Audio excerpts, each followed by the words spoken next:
for tuning into this edition of Positively Montana. I'm Hallie Schwinnard. This week, we're traveling the state looking for stories and people that inspire. Take, for instance, our everyday heroes, those who paid the ultimate sacrifice. Oftentimes, American heroes are remembered and celebrated by their friends and loved ones. But that's not always the case. And that's where the Yellowstone National Cemetery comes into play, making sure all unaccompanied veterans are buried with honor. No veteran is put to the side when it comes to the National Cemetery. Honor. They will be placed and given their honors. And sacrifice. They signed a blank check saying that they would give anything, including their life, if necessary, for the service of this country. Stephen McCollum making sure no one is laid to rest alone. This is something that the catchphrase is, no veteran dies alone, and we mean it. That's why he and others organize an unaccompanied memorial ceremony every quarter. They are veterans who passed in our community that had no family to retrieve them and take care of them. This is how we take care of veterans, and we will never stop doing it. Randy Stiles makes sure they are still honored. I feel that, even the veterans that are unaccompanied, don't have family, or for whatever reason, they still need to be honored. Being out here and being part of that gives me great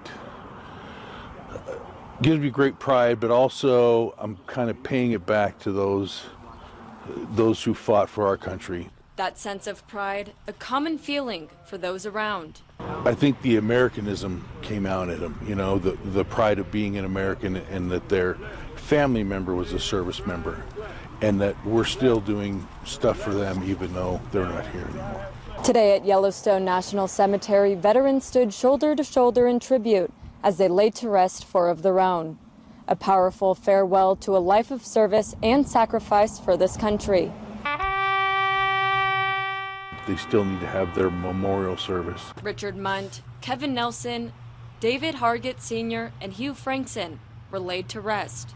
Mike Anderson says he doesn't have a personal connection to them, but that didn't stop him from coming. Tells people that have served that they won't be forgotten. In Laurel, Hannah Pettiferi, MTN News. The Montana Department of Justice is taking new steps to support mind, body, and spirit of its employees. For the first time, a program offering spiritual care and comfort on the job is up and running. Pledge to serve all members of the Montana Department of Justice. They may not wear similar badges or law enforcement uniforms. I will always strive to be a source of strength. But these roughly 10 men and women are all now officially employees of the Montana Department of Justice. I'm excited, very excited. Scott Falkowski is a part-time pastor at Mount Helena Community Church. I believe I've been blessed with an ear to listen. Listening to staff with the DOJ is just one part of the work the chaplains will do. They will also share resources, assist on incidents, lead prayers, and provide trainings. We have a lot of professionals here at the Montana Department of Justice that deal with a lot of trauma. This is stuff that you can't just leave at the office. The chaplaincy program will provide support to all DOJ employees. Some, like Montana Highway Patrol troopers and investigators with the Division of Criminal Investigations, regularly experience trauma. Taking care of them spiritually and mentally is a huge component of their well-being. Religious background does not matter. The chaplaincy program is a support tool for whoever may need it. A group of helpers on call and spread out all across the state. My whole goal is to help people become whole, become, healed from instances, or at least be on the journey towards healing.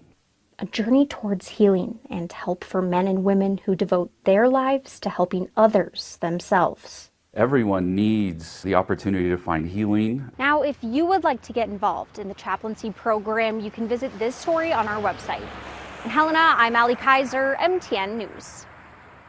Well, things were smoking at the Columbus 4-H fair, where local grill masters went head-to-head in the first ever flat top throwdown. Burgers sizzled, spatulas flew, and the heat was on, all for a good cause. Stillwater 4-H Council President Brian Young is trading his gavel for a griddle. Basically make your regular French toast dip, and then we've got a fruit spread that's made of sour cream, cream cheese, and powdered sugar. He's taking part in the first flat top throwdown, pitting the most daring kitchen wizards up against each other. We're trying to get community involvement in our 4-H fair. We're just here to have fun, here and to draw awareness to 4-H. He says he wants the community to know how many different aprons kids can find themselves wearing at 4-H. There's such a wide variety of projects these kids can get into, from the animals to the woodworking, the welding, the indoor projects. And Brian's got some serious flat top foes right down the line. So over here we are making some cheeseburger quesadillas with some special homemade sauce. 10-year-old Traeger Hansen, alongside the Boston brothers, are holding their own.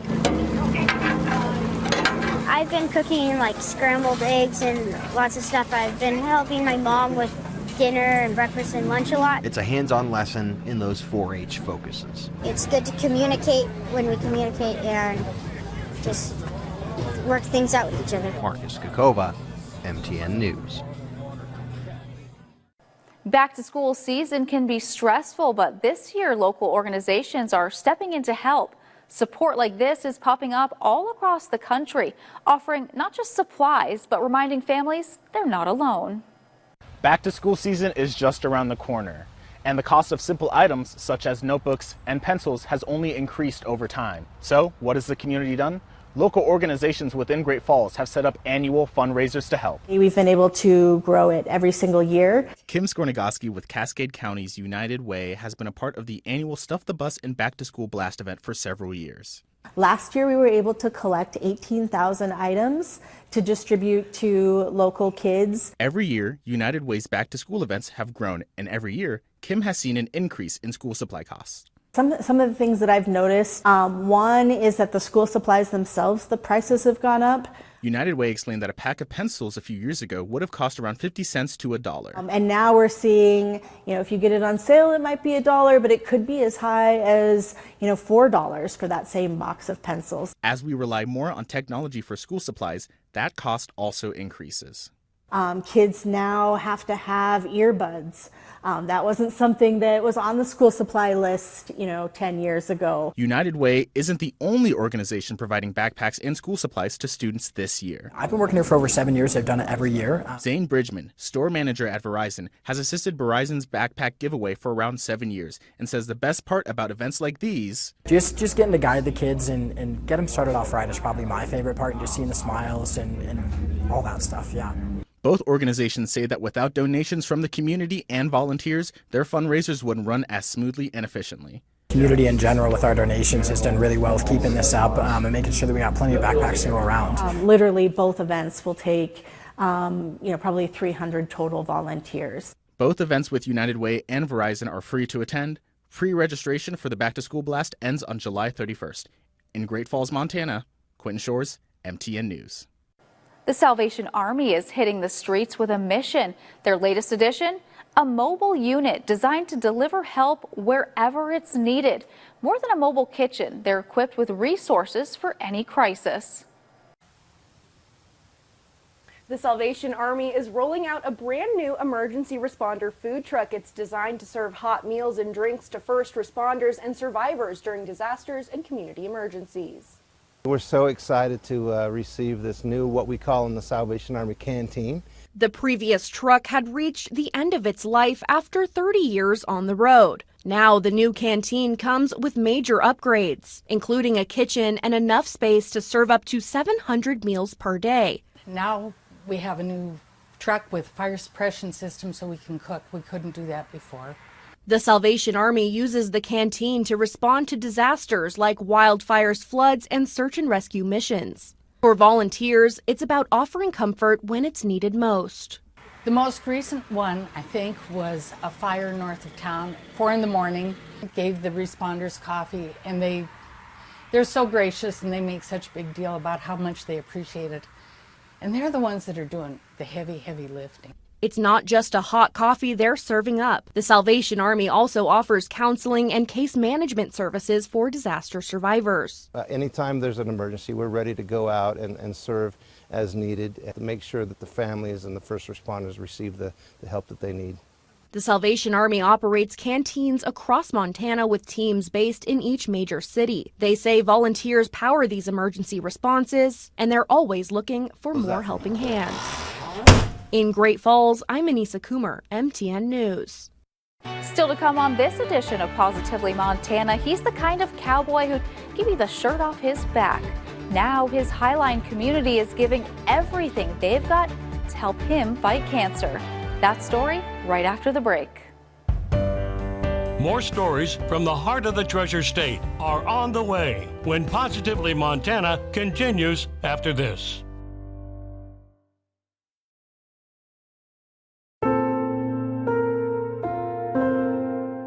Welcome back to Positively Montana. A tight-knit Highline community is rallying behind a Chinook rancher facing an unimaginable fight. The small town of Chinook is proving there's nothing stronger than support from rural Montana. On the edge of the Highline, the Scoyan Ranch is always run on hard work and heart. But in early March, everything changed for Trapper Scoyan and his family. They told him it's just like a blockage, and they did what they call the Whipple procedure to get down inside that bile duct where it was blocked at, and they found out it was a tumor that was blocking it. That tumor turned out to be pancreatic cancer, and after months of chemo and surgery, doctors told the Scoyans it had spread. Stage 4. Put it from stage 1 to stage 4. So there were some spots that had grown on his liver and on his stomach lining, and that's where we're at. I guess I can't wrap my head around it in a way. Like, I can't imagine my dad going through that and how much pain he's in. And what they had figured is that we don't have much time left with him.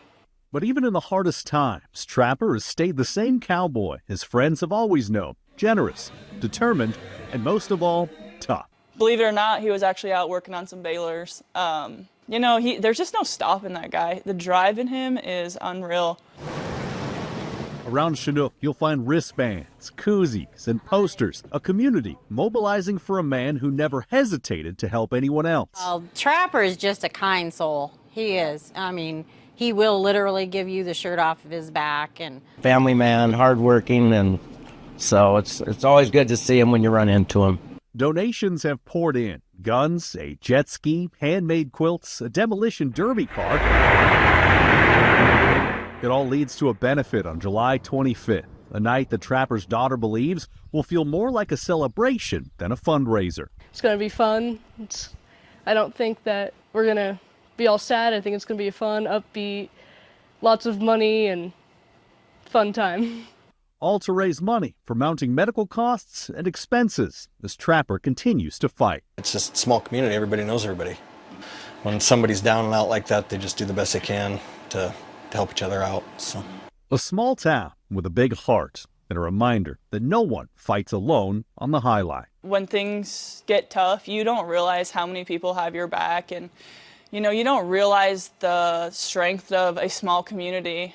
You know, it really does show how many people has his back and how many hands are seriously just, you know, on him and around him and how loved he is. I don't think there's any stopping him. So hopefully he can beat this, and really don't have a choice, I guess. So. Tom Wiley, MTN News. About 1 in 280 Americans live with a rare genetic condition called Lynch syndrome. It carries a high risk of a variety of cancers, a harsh reality one Lockwood family is facing head on. This is my son, Ethan Opp. Tammy Von Felt from Lockwood loves her family. It's just something I think we've all come to terms with. She's got 3 children, and her youngest daughter's softball career takes up a lot of her time. Get to know your family history. But the last couple of years has brought this loving family closer than they would have ever imagined. So this is my dad. His name is Bo Taylor, and he had colorectal cancer and esophageal cancer.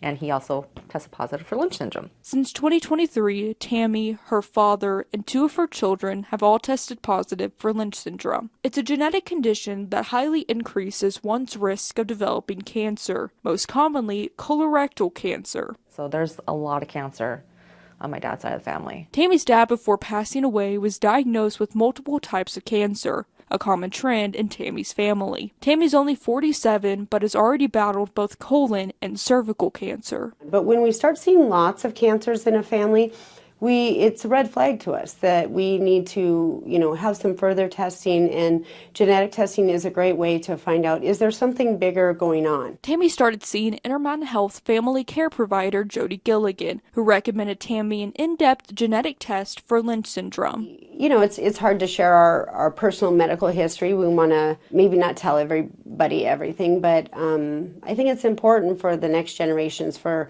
them to know. Because of Lynch syndrome, Tammy could be diagnosed with another form of cancer in the future. But what concerns her the most? Her children. I am sad that that's something that I passed on to them, but at the same time I'm happy that they have been tested so that they can take control of their future health. It's why Jody and Tammy agree early screenings and detections is so important. I can't tell you how often doing preventative screenings we find cancers, and we save people every day by getting those and catching them early. In Lockwood, Matt Carmack, MTN News.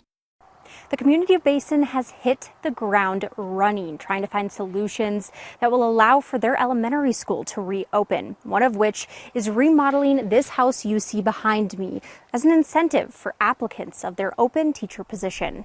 While entering the town of Basin, one of the first things you will see is the town's church, and right next to it is this home. All you got to do is put your key in, everything's ready to go, turnkey. The home was once a parsonage for the church's pastor, but for roughly 30 years, it has sat empty. But soon, someone could be moving in. Being a teacher is a calling, and in that, you usually don't get paid a whole lot of money. Dee Dee Rhodes. It's been here 130 years. I can't let it go. Is one community member working to save Basin Elementary School. I like to fix things. I'm not seeing this fail. Fixing things is exactly what the community is doing to the parsonage. They are donating their money, time, professional expertise, and materials, remodeling it into a modern home for whoever steps into the role of Basin Elementary School's teacher. The district is not responsible for the home. Instead, it will be up to the community to take care of. We said, as a community, we would take this on ourselves, pay for it ourselves, and manage it ourselves. From furniture to silverware. It's going to be a rooster kitchen, folks, a rooster kitchen. The home will come completely furnished, and the teacher would only have to pay for utilities, which is around $350 a month, not including rate increases. When you're spending almost all of your paycheck just on a dwelling, it's impossible to do anything else. Now, the goal is to have the home done within a month, and they are expecting it to cost around $3,000 at the minimum for all of the materials. We're going to replace this floor, the floor you're standing in, the kitchen floor, and the bathroom floor. The work being put into the home is an example of what the community of Basin, a town of roughly 350 people, they're here on a dime to help and do whatever they can do when they come together. In Basin, I'm Allie Kaiser, MTN News. The Flathead Land Trust just celebrated their 40th anniversary last month. Now they're saving 40 acres. The Flathead Land Trust will protect the Bradshaw property with minimal intervention to maintain its natural habitat. Flathead Land Trust partnered with the Bradshaw family to preserve their 40-acre property in Big Fork. It borders other protected land, including a 238-acre community trails property. Now, some of the wildlife on the property include white-tailed deer, coyotes, various birds, and so much more. Still to come on this edition of Positively Montana, celebrating Mexican culture with food, friends, and a whole lot of fun. That story when we come back. More stories from the heart of the Treasure State are on the way when Positively Montana continues after this.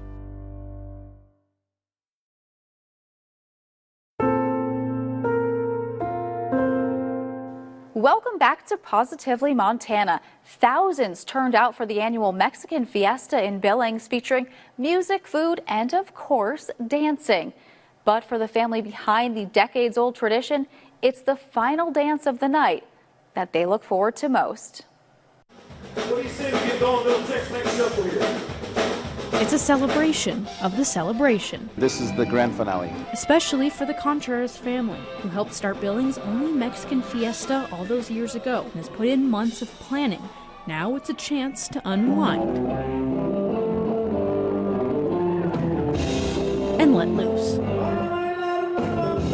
The music didn't stop until midnight, as over 300 people packed in the Billings Convention Center. The money raised goes towards the Mary Queen of Peace Parish. It's an event for everybody, and I think that's what's so inspiring for me is that no matter where you're at, where you're from, there is a place here for everybody. Brandon Contreras learned to walk and dance at the same time at these events, like the family who came before him. For my grandparents to also be part of the community that started the fiesta, it's just so important to me that we do keep it alive and have people remember where it started. And from there, it's only gotten stronger, holding their largest location ever for good reason. Something that's even captured those like the Hano Outlaw, who travel every year from Idaho just for this moment.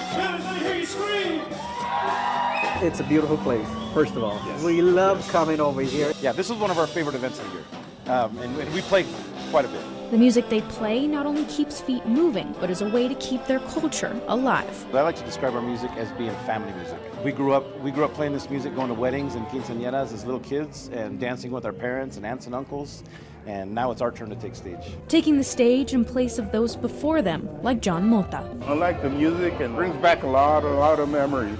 Having attended all 71 fiestas since he was a child, he once played in the local band Little Joey Los Alegres. And while members have since passed away, that feeling remains. Yeah, I miss those guys. I miss the music too, playing. Can't dance no more though. My legs are giving out on me. Because here, tired legs or not, the soul stays strong and the music speaks a language everyone understands. There are many around the Billings area that don't really get cultural events like this, and so it's important to us to keep that music authentic, show that they have a place here where they can go and celebrate the culture of where they're from. And so that's something that's so super important for our family to bring here in Billings. In Billings, Isabel Sparts, MTN News. We hope you enjoyed this week's edition of Positively Montana. I'm Hallie Schwinnard, and we'll see you right back here next week.